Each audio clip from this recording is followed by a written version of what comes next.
चुड़ैल थी वो, कोई उसका कहना है। वो दिखाते पूरे एकदम से पहले पहले फ्लोर से वो जो होता है ना ग्रिल के ऊपर चढ़ती है, फिर दीवार से चिपक कर दीवार से ऊपर चढ़ के दूसरे फ्लोर में आ जाती है।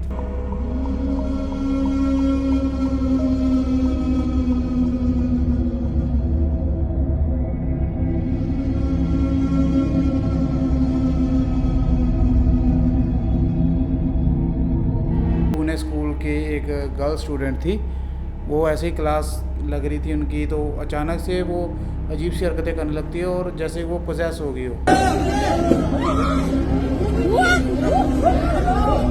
तो बेहोश होने का इसका ये किस्सा है, जब उसका जन्मदिन था उसका बड़ा भाई उसे उठाने जाता है तो उसको हाथ लगाता है, देखता है एकदम ठंडा पड़ा है, तो वो चिल्ला के अपने घर वालों को बुलाता है। पर लेकिन जब उधम सिंह उसको देखते हैं टच करके तो वो नॉर्मल था उसका टेम्परेचर बॉडी का।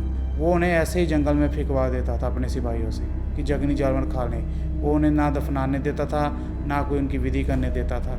और मॉर्बियन जो था वो भी अपनी बीवी से अब थोड़ा सा ना परेशान होने लगा था, क्योंकि एक तो वो घर से बाहर ही नहीं निकलती। क्योंकि उसने पूछा कि इसके पीछे रीजन क्या है। उसने बताया कि हमारा परिवार शराबीत है। अभी थोड़ा बहुत उसमें काम बाकी था, तो उसमें कुछ अब नॉर्मल चीज़ें होने लगती है। जो मजदूर वहाँ पर काम कर रहे थे वो कह रहे थे कि हमें आवाज़ें सुनाई देती हैं, यहाँ अंदर ठंड लगती है। वो बाहर गया हुआ था, मॉर्बियंस बाहर गया हुआ था, उसकी बीवी घर में अपने रूम में लेटे लेटे मर गई।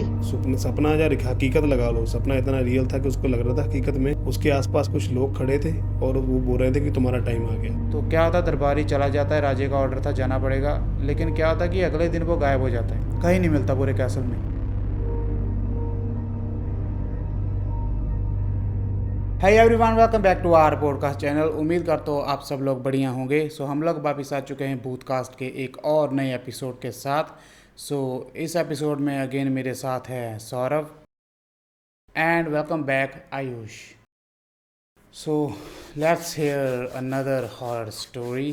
तो शुरू करते हैं सौरभ से। मेरे पास जो स्टोरी है बहुत ही बढ़िया स्टोरी लगी मुझे ये, इसलिए मैं इसको आज ढूंढ कर लेकर आया हूँ। तो ये स्टोरी है उत्तराखंड की। उत्तराखंड में एक शहर है जोशीमठ, सुना है कभी? हाँ, वहाँ की स्टोरी है। तो एक परिवार था, उस परिवार को कहते हैं कर्स्ड फैमिली। मतलब शॉपी टब्बर। उस परिवार में 4 लोग रहते थे। एक था उधम सिंह, एक उधम सिंह की माँ, और एक उधम सिंह की पत्नी सविता, और एक उनका बेटा था। तो ये कहानी शुरू होती है, पहले तो सब कुछ नॉर्मल चल रहा था। वो एक अपने गांव की ज़मीन पे ही रहते थे, बढ़िया घर था, खुली ज़मीन थी।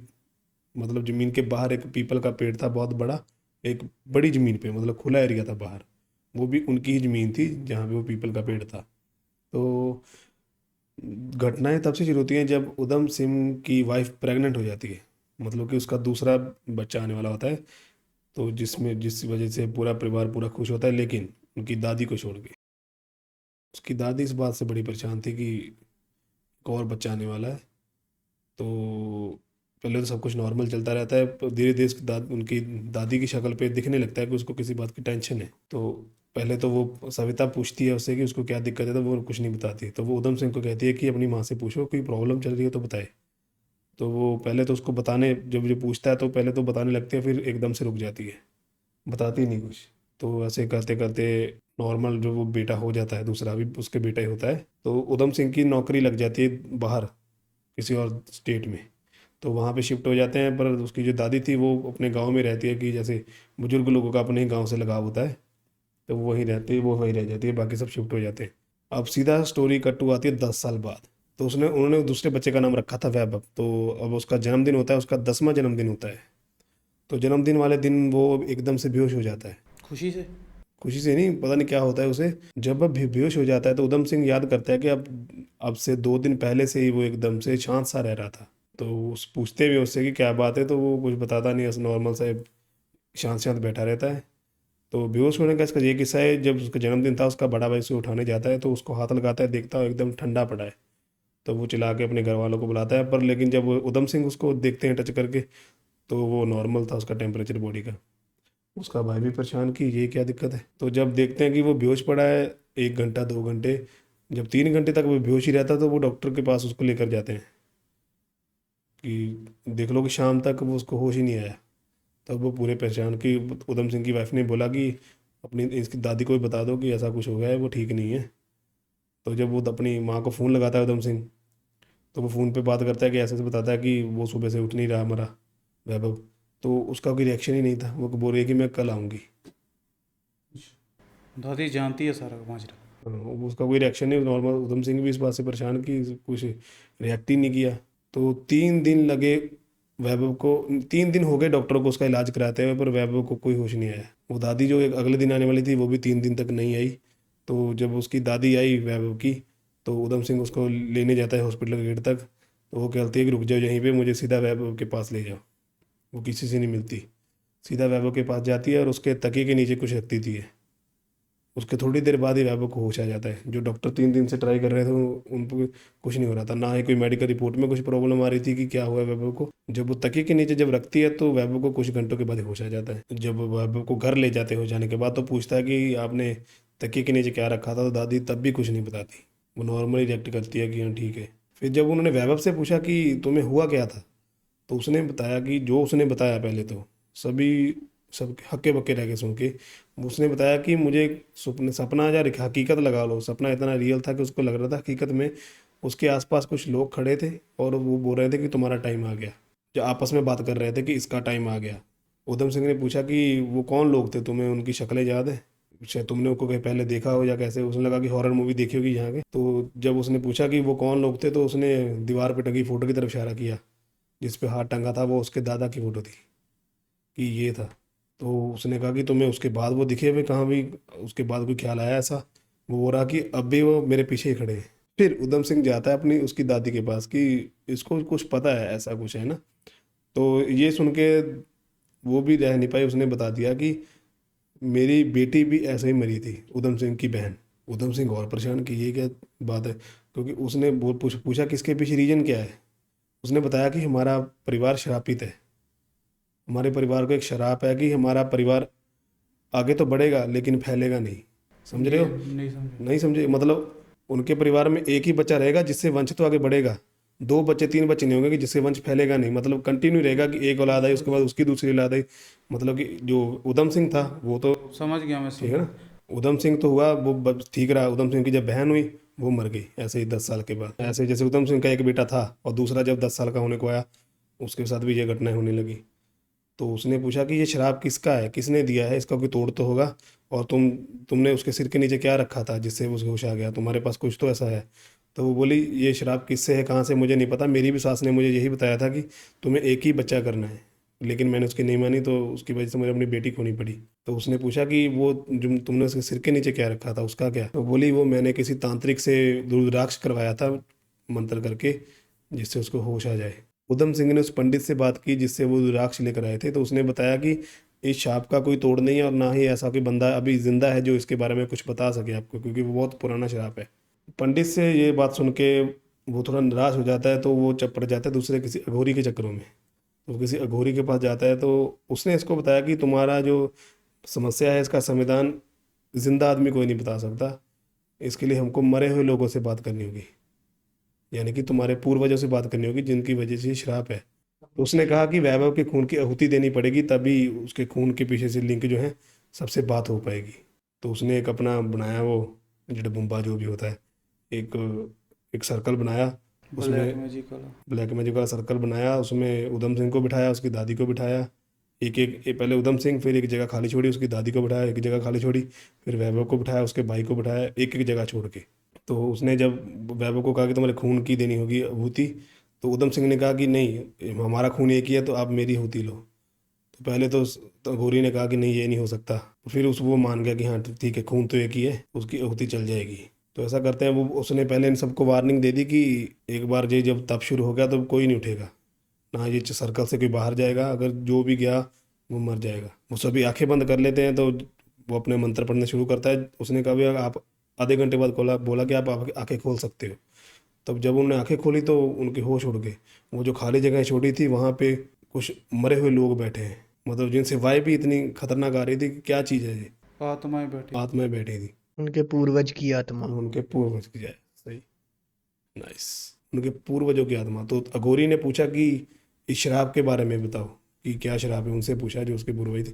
तो उन्होंने बताया कि अब से 4 पीढ़ियां पहले जिस घर में वो रह रहे हैं उसके पास वाली जो पीपल का पेड़ था ना, उसके नीचे एक साधु बैठ के तपस्या करता था, जिसके आगे पीछे कोई नहीं था, अकेला साधु ही था। वो ज़मीन जो बाहर खाली ज़मीन थी ना, सब बड़ी सारी, वो उसकी थी। और वैभव के जो 4 पीढ़ियाँ पहले जो उसके दादा परदादा परदादा जो भी हैं, फ्लैशबैक टाइम। हाँ, तो उन्होंने उस साधु से ज़मीन हथियाने की कोशिश की थी। पहले तो उसको भगाने की कोशिश की कि इसको भगा दें, ऐसे ही साधु ही, इसके आगे पीछे कोई नहीं है। तो वो ज्ञानी अपनी भक्ति में रहता था। तो एक दिन इन्होंने क्या किया कि वो पीपल के पेड़ के नीचे अपनी कर रहा था भक्ति, तो उस पर हमला कर दिया, उसको मार दिया उसकी ज़मीन हथियाने के लिए। लेकिन वो जब मरते मरते इनको श्राप दे गया कि तुमने जो मेरी ज़मीन हड़पी है अपने गांव आगे के वंशज को देने के लिए, तुम्हारा वंश ही नहीं बढ़ेगा। वहाँ से मिला शुरू। वहाँ से मिला था श्राप। तो वहीं से, जब उसकी दादी भी थी, खुश नहीं थी, दूसरा बच्चा आएगा, उसको भी पता था, वहीं से वो श्राप कंटिन्यू था। ये थी वहाँ की कहानी सारी। तो उन्होंने बोला कि इसका तोड़ क्या है, तो वो अघोरी बोला इसका कोई तोड़ नहीं है। और अघोरी का इसमें कोई अलग प्लान था।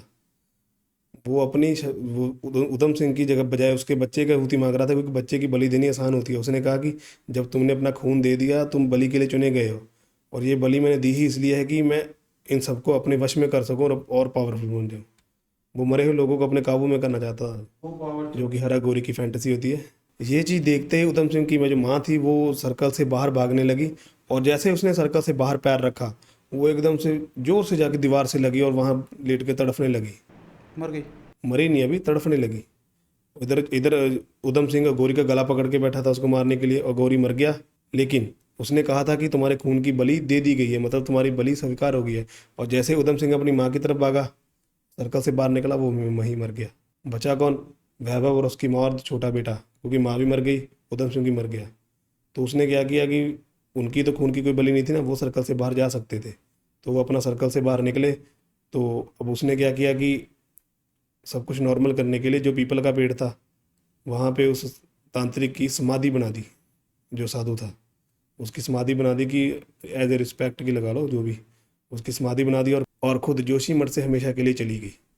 उस ज़मीन को भी छोड़ दिया, उस ज़मीन की तरफ दोबारा कभी देखा भी नहीं। जो ज़मीन उसकी थी तांत्रिक की, उसने अपना घर भी छोड़ दिया, जो जिस ज़मीन के लिए वो सब मरे थे, ये शराब चल रहा था। मतलब ज़मीन किसी की नहीं होती। और ये थी इस कहानी की दर्दनाक एंडिंग। तो मैं जो कहानी सुनाने जा रहा हूँ, ये उड़ीसा की कहानी है। तो उड़ीसा का जैसे आपको पता है कि काफ़ी रिच कल्चर है, और वहाँ पर बहुत ज़्यादा किले वगैरह हैं जो मशहूर हैं। उन्हीं मशहूर किलों में से एक का नाम है जतन नगर पैलेस। जतन नगर पैलेस उसका नाम है, और काफ़ी ज़्यादा मशहूर है, और इंडिया के one of the haunted places में से एक है। क्योंकि वो जब से बना है तब से वहाँ पर कोई नहीं रह पाया, वो इतना ज़्यादा हॉन्टेड था। क्यों? इसलिए क्योंकि उस जगह की, अगर पहले तो हमें पूरी स्टोरी जानने के लिए पास्ट में जाना पड़ेगा। सो सबसे पहले तो उस जगह का जो राजा था, उसका नाम था शंकर सिंह प्रताप। तो वो काफ़ी अच्छा राजा था, तो प्रजा भी उससे काफ़ी खुश थी। तो वो अपने कुछ निजी काम से इंग्लैंड चला जाता है, और फिर वो अपनी गद्दी अपने छोटे भाई को दे जाता है, जिसका नाम है नरसिंह प्रताप। वो काफ़ी घटिया राजा था, और डिक्टेटर वाला कह लो, तानाशाह राजा था, अपने काम राजे ऐसे करवाना होते चाहता। थे। नहीं, वो पहले उसका भाई अच्छा था। तो जब वो चला जाता है उसका भाई गद्दी उसे देकर, तो वो अपनी मनमानी करने लगता है। और उसकी पत्नी का नाम था जतना देवी। वो उससे बहुत प्यार करता था। तो वो कहता मैं तुम्हारे लिए एक सुंदर कासल बनाना चाहता हूँ, जंगलों के बीच, पहाड़ की बिल्कुल चोटी के ऊपर, जहाँ से पूरा अपना इलाका दिखेगा। और उसके लिए वो क्या करता है कि मज़दूरों को सबको उठाकर पहाड़ों पे काम करवाना शुरू कर देता है ज़बरदस्ती। उन्हें ना तो प्रॉपर खाना मिलता है, ना तो उन्हें रेस्ट मिलती है। वो दिन रात उनसे काम करवाता है, और उसी के साथ साथ जितने भी हाथी घोड़े जो भी सामान लाद के ले जाते थे, वो उनके साथ भी वही व्यवहार करता था। और जब कासल बनना शुरू हुआ था, पैलेस बनना शुरू हुआ था, तो उसके बाद मज़दूरों की हालत ख़राब होने लगी, क्योंकि इतना ज़्यादा काम करवाते थे ज़बरदस्ती। तो आधे तो बेचारे मज़दूर मरने लगे गर्मी से या भूख से, और सेम यही हाल जानवरों का होता था। तो जब, जैसे कि मैंने बताया कि जंगलों में बन रहा था, तो जब भी कोई ऐसे मरता था, जानवर या फिर इंसान, मज़दूर जो भी काम कर रहे थे, वो उन्हें ऐसे ही जंगल में फेंकवा देता था अपने सिपाहियों से, कि जंगली जानवर खा लें। वो उन्हें ना दफनाने देता था, ना कोई उनकी विधि करने देता था। बस अपने सत्ता के लालच में बोल कर मुझे मेरा पैलेस बना हुआ चाहिए इतने टाइम तक। और ऐसे कर करके पता नहीं कितने हाथी, कितने घोड़े, जानवर और कितने मज़दूर मरे उसका पैलेस बनाते हुए। और जब वो पैलेस बन जाता है, फिर वो उसका नाम अपनी बीवी जतना देवी के नाम पर रखता है, जतन पैलेस। तो इससे उसका नाम पड़ा था जतना जतना से जतन पैलेस। और उसके बाद क्या होता है कि अभी थोड़ा बहुत उसमें काम बाकी था, तो उसमें कुछ अब नॉर्मल चीज़ें होने लगती है। जो मज़दूर वहाँ पर काम कर रहे थे वो कह रहे थे कि हमें आवाज़ें सुनाई देती हैं, यहाँ अंदर ठंड लगती है। तो राजा ने बोला कि ऊंचाई पे है, ठंड तो लगेगी, आवाज़ जाती है। वो नहीं, वो बोले कि अजीब सी ठंडी आवाज़ें सुनाई देती हैं, और सुबह और शाम को इसके ऊपर चील कौवे मंडराते हैं जगा के। तो राजे ने बोला कि होगा जो लाशें वहाँ पर गिरी है उसकी वजह से कुछ भी। उसने इस बात को सीरियसली नहीं लिया। उसने बोला कि बहाने नहीं, मुझे काम चाहिए। वो पूरा करवा देते हैं। तो उसके बाद काफ़ी पूरे नगर में बात फैल जाती है कि वो पैलेस जो है उसमें भूत रहते हैं, जो मज़दूर मरे हैं उन सब के भूत वहाँ पर रहते हैं और वो अपनी मौजूदगी का एहसास दिलाते हैं। तो राजा ये बात सुन के थोड़ा घबरा जाता है। तो वो क्या करता है, वहाँ खुद और अपनी बीवी को ले जाने से पहले वो अपने एक दरबारी को भेजता है और उससे बोलता है कि तुम यहाँ पर 3-4 दिन रहो कैसल में, दिन और रात, और मुझे बाद में रिपोर्ट करो कि उसमें सच में कोई भूत रहता है या फिर ये सब अफवाहें हैं। तो क्या होता है, दरबारी चला जाता है, राजे का ऑर्डर था जाना पड़ेगा, लेकिन क्या होता है कि अगले दिन वो गायब हो जाता है, कहीं नहीं मिलता पूरे कैसल में। और सिपाही ढूंढते उसे पूरे कैसल में, वो कहीं नहीं मिलता। और उन सिपाहियों को भी कुछ आवाज़ें सुनाई देती हैं, और पता नहीं अब वो डर के मारे गया ही नहीं या जंगलों में भाग गया, जहाँ उसकी लाश को भूतों ने गायब कर दिया, उसको मार के, पता नहीं कुछ भी इस बात का। तो वो राजा इतना डर जाता है कि वो बोला कि मैं यहाँ पे रहूँगा नहीं। तो वो उसे ऐसे छोड़ देते जैसे वो बना था पैलेस पूरी तरह से, और देखते देखते वो खंडर बन जाता है। तो 2020 तक ये ऐसे ही खंडर था। 2020 के बाद इसे सफाई करवाई गई। इसकी किसने करवाई, वहाँ का फॉर्मर एमएलए था जो इन्हीं का वंशज था, प्रताप फैमिली का। उसका नाम था कृष्णा चंद्रशेखरा। तो प्रताप उसका नाम ऑब्वियसली। तो वो इसकी सफाई करवाता है और वो बोलता है कि इसकी रिनोवेशन करवा के इसे टूरिस्ट के लिए ओपन करेगा, इसे रिनोवेट करेगा, क्योंकि उसकी फैमिली हेरिटेज है ये। और इसके बाद वो 2020 में सफाई करवाता है। अब पूरी तरह से वो क्लीन है, लेकिन वहाँ पर अभी भी लोग जाते हैं, रात को नहीं जाता कोई, दिन में ही है बस शूटिंग करने के लिए, आउट ऑफ क्यूरियोसिटी। अभी भी लोगों को लगता है कि वहाँ पर आत्माएं रहती हैं, जो बिलीव बन चुका है अभी। सो ये थी मेरी कहानी। ये जो स्टोरी है ना, ये वेस्ट बंगाल की है। वहाँ का एक शहर है क्लंगपोंग। आज़ादी से पहले की स्टोरी है ये। वहाँ का ब्रिटिश का राज तब चल रहा था। वहाँ के एक थे ना कोई, तो उन्होंने बनवाया था एक वहाँ पर कैसल बनाया था अपना, जो कि अपनी बीवी के लिए उन्होंने बनवाया था कि शादी के बाद वो वहाँ रहेंगे। तो उसने ना उस पे बहुत से पैसे लगाए, बहुत बड़ा जगह पर वो कैसल बनाया गया। तो उस कैसल का नाम था मॉर्बियस हाउस। 1930 में वो बनाया गया, और तब उसकी उधर उन्होंने पार्टी की, मॉर्बियंस ने, उसने बहुत बड़ी पार्टी की और उधर शादी की। तो अपनी बीवी को उधर लेकर आया। पार्टी में बहुत से लोग आए थे जो ईस्ट इंडिया के थे, अमीर लोग, उसके फ्रेंड्स वगैरह, बहुत बड़े बड़े लोग आए थे। तो उधर कैसल देखने सब हैरान हो गए कैसल देख के, क्योंकि वो इतना खूबसूरत था। बड़े बड़े झूमर लगे हुए हैं, इतनी अच्छी बिल्डिंग, बाहर बाहर गार्डन, बहुत अच्छा कैसल बना था। उसकी बीवी बहुत खुश थी। उसकी बीवी को वो कैसल इतना पसंद आया कि वो घर से बाहर ही नहीं निकलती थी। घर से प्रेम हो गया। हाँ, उसको घर से इतना ज़्यादा प्रेम था, वो ज़्यादातर घर में ही रहने लगी।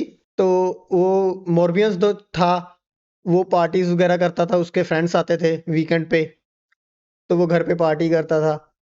तो एक दिन ऐसे ही लॉन में बैठे थे सब, अपना बारबेक्यू पे वो बना रहे थे और पार्टी कर रहे थे, चिल कर रहे थे अपना। तो ना उसके फ्रेंड से बारबेक्यू से एक कोयला छोटा सा वो नीचे गिर जाता है घास पे, जिसके कारण वो उस एरिया में थोड़ी सी घास जल जाती है और खराब हो जाती है। उसकी बीवी मिस मॉर्बियंस वो देख के बहुत उन पे चिल्लाती है कि आप ये क्या कर रहे हो, मेरा लॉन खराब कर दिया, ये खराब हो रहा है। वो बहुत ज़्यादा उन पे चिल्लाती है।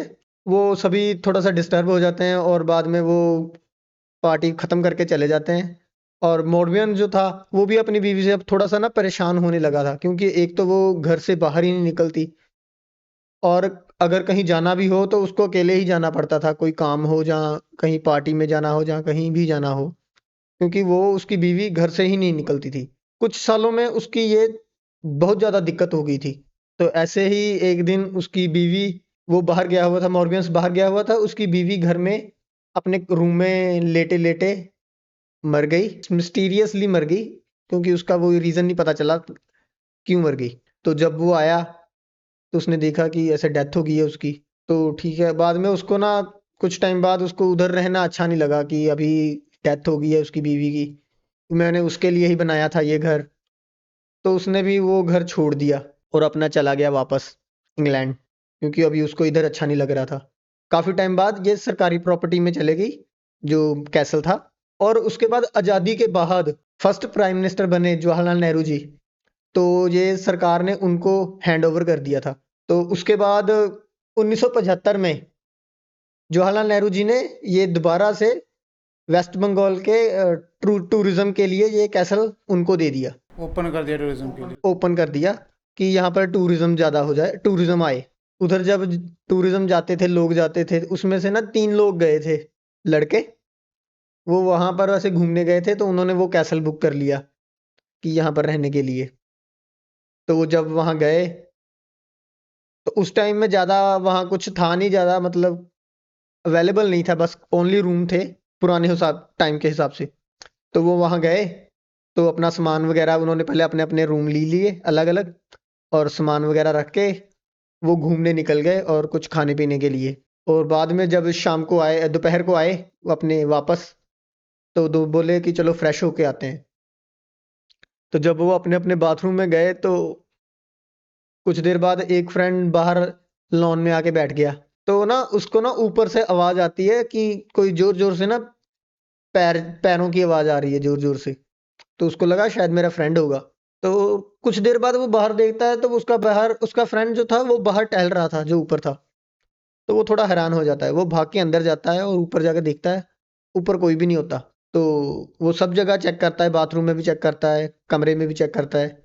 और जब वो वापस आ रहा था ना नीचे, तो कैसल बहुत पुराना था।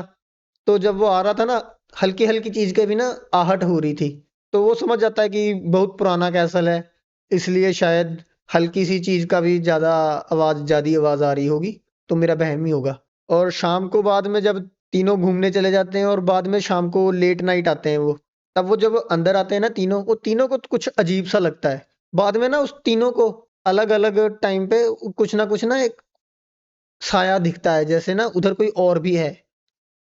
वो बाद में ना वो लॉबी में इकट्ठे हो जाते हैं और एक दूसरे को बताते हैं कि ऐसा ऐसा मेरे साथ हो रहा है। वो सब बाद में डर जाते हैं, क्योंकि बाकी के भी वही बता रहे थे कि मुझे भी ऐसा लगा, सेम हुआ। तो वो वहां से जल्दी अपना सामान लेते हैं और रातों रात ही निकल जाते हैं। तो ऐसे करके और भी बहुत सारे टूरिज्म थे जो उधर गए, उन्होंने भी ऐसे अपने दावे किए कि वहाँ कोई साया है। Paranormal activity. हाँ, एक्टिविटी है उधर कोई, कि बहुत से लोगों ने फिगर बताया कि कोई लेडी की फिगर है जो उनको साया दिखता है। वो अभी माना जाता है कि वो मिस मॉर्गन्स की आत्मा होगी। एनीवे, नाइस स्टोरी थी। तो अभी वीडियो ख़त्म करने से पहले मैं तुम लोगों की छोटी सी क्लिप के बारे में बताना चाहूँगा।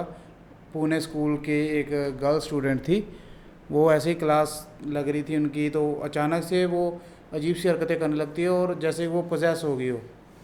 और तो फिर सब लड़के उसके पास आते, लड़के भी आते, उसे पकड़ते हैं। तो ऐसा शुरू में लगा कि मिर्गी का दौरा पड़ा है, तो कोई उसके मुंह में रबड़ दे रहा था, कोई चम्मच, कोई चप्पल ऐसे। तो वो क्या होता है, एकदम से अचानक से वो हवा में उड़ जाती है, जैसे कोई उसके पीठ को हाथ को रख के, कोई भी नहीं था आसपास, वो पकड़ा था, वो हवा में टेबल जो जस्ट स्टूडेंट जब बैठते हैं वहाँ से भी ऊपर उठ जाती है। वो ऊपर पूरी उठ के ऐसे घूमती है, उसे पकड़ के नीचे लाते हैं फिर वो। तो ये पुणे के स्कूल में हुआ था ऐसा, पोजेस ये हुई वीडियो थी। में हाँ, ये ये मैंने वीडियो रील में, देखी है। ये क्लिप है। नहीं मैंने, हाँ मैंने भी क्लिप देखी, वो मैं प्ले करूँगा यहाँ पे। इसके अलावा एक और मैंने बहुत, इंस्टाग्राम पे रील देखी थी ये। तो एक और थी इसके अलावा, वो ना किसी हॉस्पिटल की थी। वहाँ पे कोई जैसे स्टूडेंट्स होते हैं, मेडिकल स्टूडेंट्स, रात को उनकी ड्यूटी, जैसे उनका जो प्रैक्टिकल होता है, वो हॉस्पिटल में रहते हैं, रूम्स दिए जाते हैं नाइट शिफ्ट के लिए। नाइट शिफ्ट के वो रूम दिए जाते हैं सोने को, सुबह उनकी प्रैक्टिस होती है। तो वहीं पर रात को एक दिन वो टहल रहा था, तो उसे ना एक कोई औरत दिखाई दी, जो एक पोर्शन से दूसरे पोर्शन तक दीवार से चढ़ के जाती है, स्पाइडरमैन की तरह। वुमेन। हैं, स्पाइडर वुमेन लगा लो, चुड़ैल थी वो कोई, वो उसका कहना है। वो दिखाते पूरे एकदम से पहले पहले फ्लोर से वो जो होता है ना, ग्रिल के ऊपर चढ़ती है, फिर दीवार से चिपक कर दीवार से ऊपर चढ़ के दूसरे फ्लोर में आ जाती है। तो ये कुछ 2 क्लिप्स थी जो मैंने देखी, सोचा शेयर कर दूं। सो उम्मीद करते हैं आपको आज का पॉडकास्ट पसंद आया होगा। सो मिलते हैं बहुत ही जल्दी एक नए पॉडकास्ट के साथ, तब तक के लिए टेक केयर।